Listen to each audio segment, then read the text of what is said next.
ಜೀವನದಲ್ಲಿ ನೀನು ಗೆಲ್ಲಬೇಕಾದರೆ ಈ 5 ವಿಷಯಗಳನ್ನು ಯಾರೊಂದಿಗೂ ಹಂಚಿಕೊಳ್ಳಬೇಡ. ಜೀವನದಲ್ಲಿ ಪ್ರತಿಯೊಬ್ಬರಿಗೂ ತಮ್ಮದೇ ಆದ ಸಮಸ್ಯೆಗಳು, ಕಷ್ಟಗಳು, ದುಃಖಗಳು, ನೋವುಗಳಿವೆ. ಅದನ್ನೆಲ್ಲ ಮೆಟ್ಟಿ ನಿಂತು ಸಾಧನೆ ಮಾಡುವುದೇ ನಿಜವಾದ ಸಾಧನೆ. ನಿನ್ನ ನೋವುಗಳು ಹಾಗೂ ದುಃಖ, ನಿನ್ನ ನೋವುಗಳನ್ನು ಯಾರೊಂದಿಗೂ ಹಂಚಿಕೊಳ್ಳಬೇಡ. ಏಕೆಂದರೆ ಇಲ್ಲಿ ನಿನ್ನ ನೋವುಗಳಿಗೆ ಸ್ಪಂದಿಸುವ ಜನರು ಇಲ್ಲ. ನಿನ್ನ ನೋವುಗಳನ್ನು ನೋಡಿ ನಗುವ ಜನರೇ ಹೆಚ್ಚಾಗಿದ್ದಾರೆ. ಯಶಸ್ಸು ಸಿಗಬೇಕಾದರೆ ಸಂಕಷ್ಟಗಳನ್ನು ಎದುರಿಸಬೇಕು. ನಿನ್ನ ನೋವುಗಳೇ ಯಶಸ್ಸಿಗೆ ಮುಖ್ಯ ಕಾರಣವಾಗಿದೆ.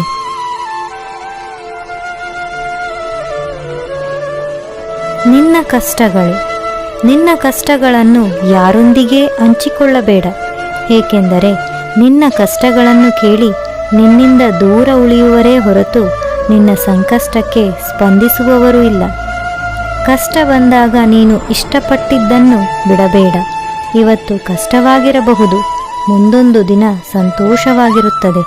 ಸರಿಯಾದ ಮಾರ್ಗದಲ್ಲಿ ನಡೆಯುವುದನ್ನು ಕಲಿ, ಪ್ರತಿಫಲ ಸಿಕ್ಕೇ ಸಿಗುತ್ತದೆ.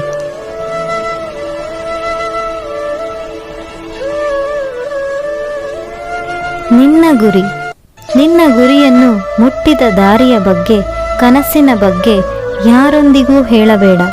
ಏಕೆಂದರೆ ನಿನ್ನ ಗುರಿಯ ಬಗ್ಗೆ ಅವರಿಗೆ ಗೊತ್ತಾದರೆ ನಿನ್ನನ್ನು ದಾರಿ ತಪ್ಪಿಸಲು ಪ್ರಯತ್ನ ಮಾಡುತ್ತಾರೆ. ನಿನ್ನ ಗುರಿಯನ್ನು ಮುಟ್ಟಬೇಕಾದರೆ ಒಂದೇ ಮನಸ್ಥಿತಿಯಿಂದ ನಿರಂತರವಾಗಿ ಪ್ರಯತ್ನಿಸು. ಯಶಸ್ಸು ಖಂಡಿತವಾಗಲೂ ಸಿಗತ್ತೆ. ನೀನು ಮಾಡುವ ಕೆಲಸದಲ್ಲಿ ಅಡೆತಡೆಗಳು ಬರುವುದು ನಿಜ. ಆದರೆ ಅದನ್ನು ಸೋಲು ಎಂದು ಒಪ್ಪಿಕೊಂಡು ಹಿಂದೆ ಸರಿಯಬೇಡ. ಎದುರಿಸಿ ನಿಂತು ಗೆಲ್ಲಬೇಕು.